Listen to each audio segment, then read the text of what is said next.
Sylvie Brunel, bonjour. Bonjour. Vous êtes géographe, vous êtes universitaire et vous avez un long parcours dans l'univers du développement et vous avez surtout aussi écrit des livres remarqués. Je cite notamment L'Afrique est-elle si bien partie? La planète Disneylandisée, Nourrir le monde et aussi toutes les idées que nous gâche la vie. Et le tout dernier, Nourrir, cessons de maltraiter ceux qui nous font vivre. Des livres vraiment là, surtout le dernier, mais on est surpris par la tonalité de ce livre qui est un livre militant, un livre de plaidoyer. Qu'est-ce qui explique ce choix, Sylvie? Ce qui explique ce choix, c'est que les questions alimentaires n'ont jamais été aussi essentielles pour le monde depuis la pandémie et depuis la guerre en Ukraine, et que malheureusement, les agriculteurs, les paysans dans le monde entier sont méprisés ou maltraités, alors que les enjeux à la fois de pouvoir d'achat, de changement climatique, de respect des écosystèmes rendent absolument impérieux la nécessité de les préserver et de les protéger. La question aujourd'hui, c'est que l'univers agricole a ses propres lobbies, ses propres outils, et aujourd'hui, vous estimez qu'ils ne sont pas suffisamment écoutés. Bien, regardez ce qui se passe à la fois en France. Au moment où nous nous parlons, il y a cette fameuse guerre des réservoirs improprement appelée guerre des bassines. Ce ne sont pas des bassines, ce sont des réservoirs qui sont absolument nécessaires pour anticiper le changement climatique. Regardez ce qui se passe sur le continent africain, où un grand nombre de pays sont dépendants des importations alimentaires dont le prix a flambé, avec des interruptions qui ont été liées au blocage des ports de la mer Noire et de la mer d'Azov pendant plusieurs mois. Cela veut dire que dans un grand nombre de villes en Afrique, le prix de la nourriture conditionne la paix sociale, que le panier de la ménagère flambe, que les gens n'en peuvent plus et qu'il Mhm. faudrait que ceux qui sont dans les campagnes, ceux qui élèvent des bêtes, ceux qui cultivent des plantes, eh bien, on considère qu'ils soient d'intérêt général. Or, très peu de pays leur assurent, leur garantissent la considération et le prix qui serait le garant d'une bonne production agricole. Mais aujourd'hui, on voit que le monde est bouleversé, le monde a changé et la nécessité, les urgences ne sont plus les mêmes. Dans ce climat particulier où la question de l'alimentation, du climat, la santé, le progrès, l'écologie, tout se mêle. Comment hiérarchiser les priorités? Parce que au fond, ce sont les gouvernements qui sont les premiers à être aux avant-postes. Et est-ce qu'aujourd'hui, ils sont en face de leurs responsabilités? Vous savez, la nourriture, c'est quand même le premier des besoins. Chaque jour, beaucoup de personnes dans le monde, 1 milliard de personnes dans le monde, se lèvent en se demandant s'ils vont parvenir à nourrir leurs enfants, s'ils vont parvenir à assurer leurs besoins essentiels. Nous avons oublié en Occident souvent à quel point la faim peut être un problème pour une grande partie du monde. Savez-vous qu'en France, il y a un Français sur 5 qui aujourd'hui se prive, n'arrive pas à faire 3 bons repas par jour avec des aliments nobles comme la viande, comme les fruits et les légumes? Savez-vous que le nombre de pays qui sont déficitaires en lait est absolument considérable? Ça veut dire que pour un gouvernement, assurer la paix sociale, cela passe d'abord par le fait de remplir les estomacs. Et je dirais même jusqu'à dire que les routes de la soie dont on parle très souvent, les routes de la soie lancées par la Chine depuis 2013, sont d'abord les routes des estomacs. Pourquoi? Parce que la Chine sait qu'elle doit garantir l'approvisionnement de son peuple et c'est pourquoi elle sécurise aujourd'hui ses approvisionnements avec un partenariat avec la Russie, en accaparant aussi des terres dans un grand nombre de pays d'Afrique. C'est une question absolument essentielle et nous avons oublié que la faim, que l'arme de la faim a toujours existé dans l'histoire de l'humanité et qu'elle a toujours fait des ravages. Et alors, comment aujourd'hui, sereinement aborder la question de la souveraineté alimentaire dans un contexte de guerre, Ukraine-Russie, mais qui est en train de bouleverser le monde parce qu'on ne sait pas ce qui va advenir de la situation d'aujourd'hui. C'est que comment voyez-vous cette problématique particulièrement et vous l'avez dit précédemment, vous avez donné tous les éléments de description. Est-ce que aujourd'hui on est en mesure d'assurer cette souveraineté alors qu'on est dans la totale interdépendance? Alors la souveraineté alimentaire, ça ne veut pas forcément dire produire tout ce que l'on consomme, sinon le monde tempéré et le monde tropical n'auraient pas les échanges qu'ils ont aujourd'hui. Nous ne produisons pas en France métropolitaine le café, le cacao, le thé, le poivre qui sont essentiels à notre alimentation, ou les bananes. Et puis dans le monde tropical, eh bien le blé, qui est une céréale du monde tempéré et qui reste indispensable dans l'alimentation des citadins, eh bien elle manque. Il manque notamment, vous le savez, en Afrique du Nord et au Moyen-Orient, où 41% du blé importé vient de la France. Il manque en Afrique subsaharienne, où plus du tiers du blé importé vient de la France. Alors, cela veut dire que pour chaque pays, il faut se demander comment assurer sa souveraineté alimentaire en étant capable de payer sa facture alimentaire. Parce que l'idée que l'on va produire sur place, c'est un leurre, c'est une gageure. On ne peut pas tout produire sur place. L'Afrique subsaharienne, sa facture alimentaire est supérieure à 50 milliards d'euros. Cela veut dire que relancer la production interne, permettre aux agriculteurs d'avoir accès à de bonnes semences, à de l'eau d'irrigation précisément, à ce qu'on appelle des intrants, c'est-à-dire des produits de traitement, parce que la mondialisation et le changement climatique exacerbent la pression infectieuse. Le Covid, c'était quoi? C'était une zoonose, c'était une maladie transmise par des animaux. On sait qu'aujourd'hui, c'est le premier risque alimentaire. Pensez au MERS qui a tué des gens au Moyen-Orient. Cela veut dire que il faut aujourd'hui être en mesure de mener une véritable politique agricole et alimentaire. Elle passe par quoi? Elle passe par une rémunération digne de celui qui produit de la nourriture. Elle passe par le fait de ne pas en permanence célébrer les micro-modèles en voulant renvoyer l'agriculture au passé, mais au contraire de convoquer le génie génétique, les machines, l'agriculture de précision, les drones, c'est-à-dire par une coopération internationale qui se donne pour but de répondre aux défis de cette alimentation dont je vous rappelle que en 1960, nous étions 3,3 milliards d'êtres humains sur la Terre et nous produisions 1 milliard de tonnes de céréales. Aujourd'hui, nous sommes 8 milliards d'êtres humains sur la Terre, dont 1 milliard souffre de la faim et nous produisons 2,8 milliards de tonnes de céréales. Mais la FAO nous dit, en 2050, nous serons entre 9,5 et 10 milliards d'êtres humains sur la Terre, dont 2 tiers des personnes vivront en ville, c'est-à-dire qu'elles voudront faire 3 bons repas par jour avec des aliments transformés, avec des protéines animales. Eh bien, la FAO nous dit qu'il faudra produire 3,4 milliards de tonnes de céréales. C'est un enjeu considérable qui concerne tous les pays, y compris d'ailleurs les 2 premières puissances mondiales. Vous le savez, les États-Unis dépensent 100 milliards de dollars chaque année pour soutenir leurs farmers, et l'autre puissance, la Chine, eh bien, elle est le premier importateur mondial de nourriture. Et puis entre les deux, vous avez la Russie. La Russie qui a été longtemps un très grand importateur de nourriture. La Russie, après l'annexion de la Crimée, son annexion de la Crimée en 2014 et les sanctions dont elle a été l'objet de la communauté internationale, a décidé de devenir le premier exportateur mondial de blé. Et beaucoup de pays, notamment en Afrique, ont fait le choix de s'approvisionner auprès de la Russie ou de l'Ukraine parce que les prix étaient peu chers et puis parce qu'il y avait tout ce soft power alimentaire. Aujourd'hui, il est impératif que tous ces pays regardent leur population d'éleveurs, leur population de cultivateurs et se disent, ces gens-là, ne faisons pas qu'ils quittent les campagnes en masse, ne faisons pas qu'ils viennent s'agglutiner dans les villes, faisons qu'ils restent sur place, qu'ils préservent les écosystèmes, qu'ils aient de bonnes filières de commercialisation, parce que la paix, ça passe d'abord par le remplissage des assiettes avec des bons aliments qui ne vous rendent pas malade et qui vous calent bien en étant conformes à vos habitudes culturelles.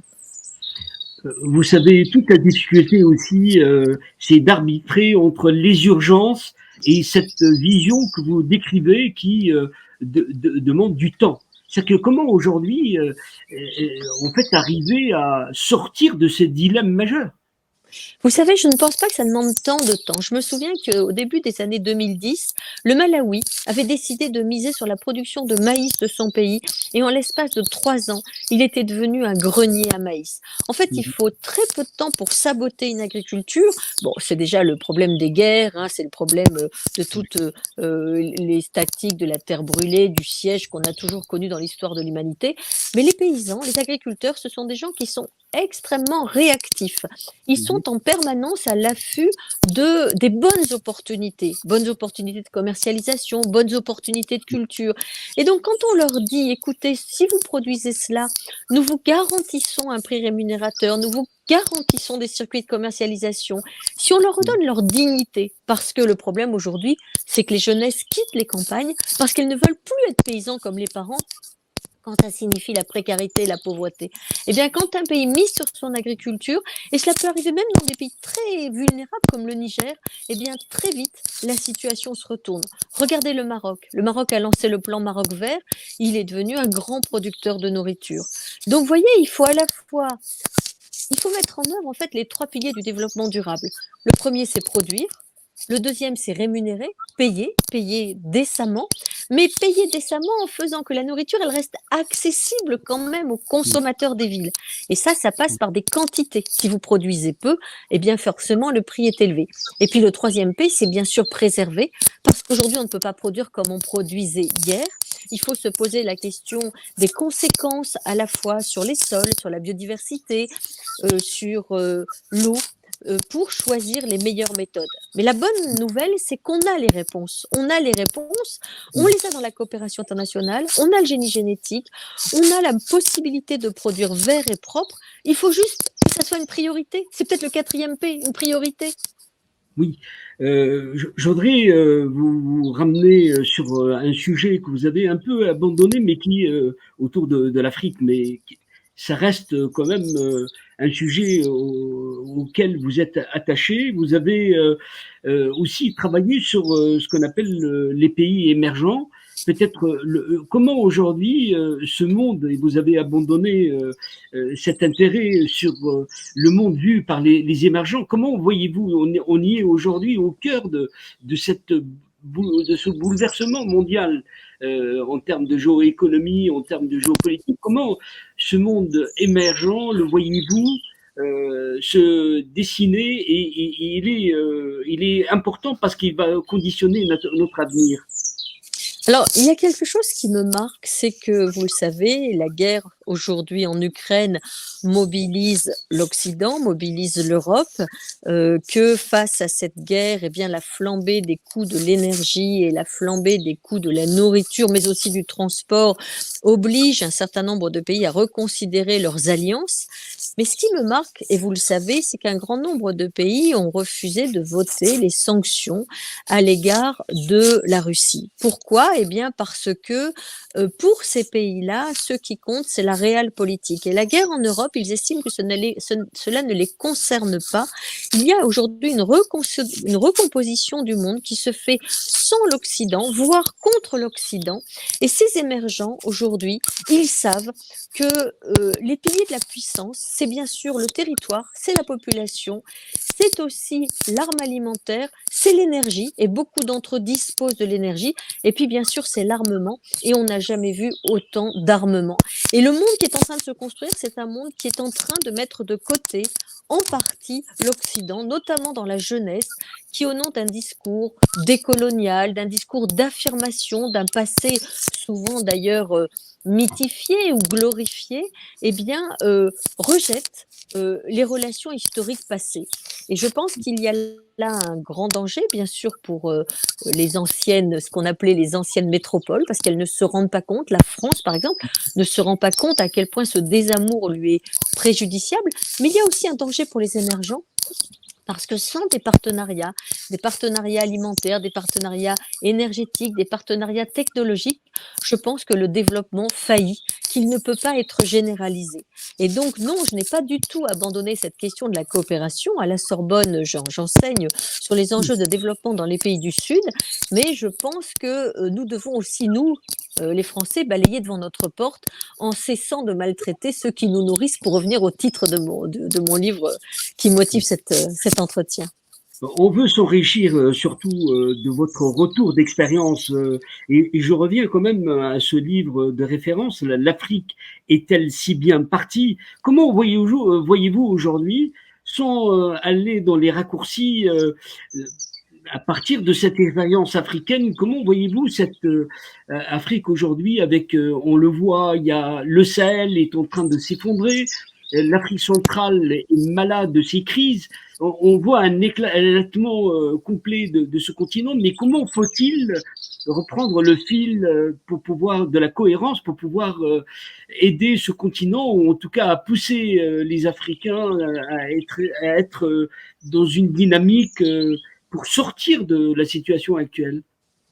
Alors, même si la coopération est indispensable à l'Afrique, vous le savez, la main qui donne est toujours au-dessus de la main qui reçoit. Et les Africains, aujourd'hui, il faut bien pas oublier que c'est difficile d'en parler d'une globalité, puisque c'est 54 pays au destin très différents. Mais ce qui est très marquant, c'est de voir à quel point un certain nombre de ces pays sont dans une trajectoire de réussite. Et je pense qu'il faut arrêter de voir cette Afrique comme une espèce de continent d'effondrement. C'est vrai qu'il y a des pays en difficulté, il serait dommage de les nier, mais vous avez aussi des puissances émergentes qui sont impressionnantes. Pourquoi? Parce qu'elles écrivent toutes les fondamentaux du développement durable. Comment elles les écrivent? D'abord parce qu'elles font un saut dans les énergies propres, qu'il s'agisse de l'hydroélectricité, du solaire, de la géothermie. L'Afrique invente un monde de demain où, même si elle a encore besoin et elle dispose des carburants fossiles, elle est aussi capable d'inventer des technologies grâce évidemment à un partenariat avec un certain nombre d'entreprises internationales, mais elle est très en avance dans ce domaine sur un certain nombre de pays de la vieille Europe. La deuxième élément sur lequel elle a des leçons à nous donner, c'est tout ce qui concerne la réutilisation, le recyclage, le réemploi, la réparation, c'est-à-dire la capacité de donner de la durabilité aux objets. Et cette Afrique, comme elle a vécu longtemps dans le manque et qu'elle est toujours confrontée à ce manque, elle a une capacité justement d'économie circulaire qui est extrêmement impressionnante. Et puis la troisième, c'est aussi son attitude dans l'agriculture. Pourquoi? Parce que les paysans africains ont été longtemps dans une stratégie de minimisation des risques plutôt que de maximisation des profits. Et du coup, les rendements étaient souvent faibles parce qu'on préférait mettre un certain nombre de cultures autour de la maison, dans les champs, pour pouvoir bien être sûr que l'une pousse quand les autres souffraient, soit des infestations parasitaires, soit du climat. Eh bien, on se rend compte que l'agroécologie en Afrique peut être mise au service de construction de filières extrêmement performantes pour approvisionner les villes. Alors, ça ne veut pas dire que la dépendance de l'Afrique à l'égard des céréales importées n'est pas grande, mais cela veut dire que sur la production légumière, maraîchère, sur le petit élevage, sur la valorisation de plantes qui ont beaucoup de succès dans le reste du monde, eh bien, l'Afrique invente le monde. Et je continue à penser qu'il ne faut pas que cette Afrique s'enferme dans une posture victimaire. Il ne faut pas qu'elle ne regarde en permanence le passé comme si ce passé devait justifier un appel à la réparation permanente. Je pense que les pays d'Afrique qui aujourd'hui ont pris leur destin en main et regardent avec volontarisme l'avenir, comme le Maroc, comme le Sénégal, comme le Rwanda, comme le Kenya, comme l'île Maurice, comme Djibouti, eh bien, ce sont des pays qui écrivent le monde de demain, comme la Côte d'Ivoire, bien sûr. Et nous avons plus de réussite aujourd'hui en Afrique que nous n'avons d'échecs. C'est important de le rappeler. Avec la guerre en Ukraine et tout ce qu'on voit aujourd'hui en termes de crise ou conflit, qu'est-ce qui vous donne de l'optimisme dans l'avenir et quels sont les domaines dans lesquels vous voyez cette lueur d'espoir percer? Comment voyez-vous, vous êtes géographe et vous êtes quelqu'un qui aime allier la réflexion à l'action? Mais vous savez, d'abord, je pense que c'est très mauvais de distiller dans la jeunesse un sentiment d'effondrement, ce qu'on appelle la collapsologie, la peur de l'avenir. Pourquoi? Eh bien parce que cette jeunesse ne demande qu'une chose, c'est de prendre le monde à bras-le-corps pour, dit-elle, le réparer ou pour l'améliorer.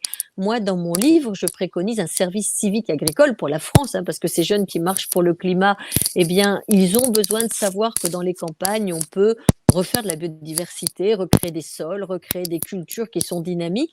Et cette jeunesse précisément du continent africain, où plus de la moitié de la population a moins de 20 ans, eh bien c'est un formidable instrument de développement pour l'avenir, parce que cela veut dire que une personne sur quatre en 2050 sera africaine. Cela veut dire que ce continent aujourd'hui, il a tout à écrire, il a une page vierge de construction d'un avenir qui soit un avenir placé sous le sceau du développement durable, sur le sceau de nouvelles énergies. On le voit dans la mode, dans la culture, dans la musique, dans aussi les innovations urbaines. Moi, je pense que une trajectoire n'est jamais linéaire, qu'il y a toujours des ruptures qui s'écrivent, que demain, le continent africain pourrait très bien jouer le rôle qu'a joué l'Asie dans les années 70-80 pour le monde, c'est-à-dire le continent de l'avenir, en nous montrant que nous avons à la fois des ressources, et vous savez, en géographie, on dit les ressources ne sont pas, elles deviennent. Les ressources, c'est ce qui dépend de l'ingéniosité humaine. Eh bien, ce continent infini de ressources, de terres disponibles, de soleil, de cette tropicalité dans laquelle qui nous permet de faire 3 récoltes par an sur le même champ, quand on a la chance d'avoir accès à l'eau, eh bien, demain, on sera peut-être nous tous, nous qui vieillissons, nous qui n'assurons pas le renouvellement de nos populations, eh bien, nous serons peut-être tous le regard tourné vers un nouveau soleil qui se lèvera en Afrique. On voit que la passion continue à vous animer fortement et je rappelle encore une fois la qualité de ce livre, Nourrir, cessons de maltraiter ceux qui nous font vivre, un livre remarquable, très militant et très, en fait, un coup de colère très fort. Et je vous remercie, Sylvie Brunel, d'avoir été avec nous et de nous avoir permis d'avoir votre vision de géographe du monde d'aujourd'hui. Merci beaucoup, merci Hichem Ben Yaïch, merci à toute l'équipe et bien bon vent ou bon soleil ou bonne pluie. Merci, à bientôt.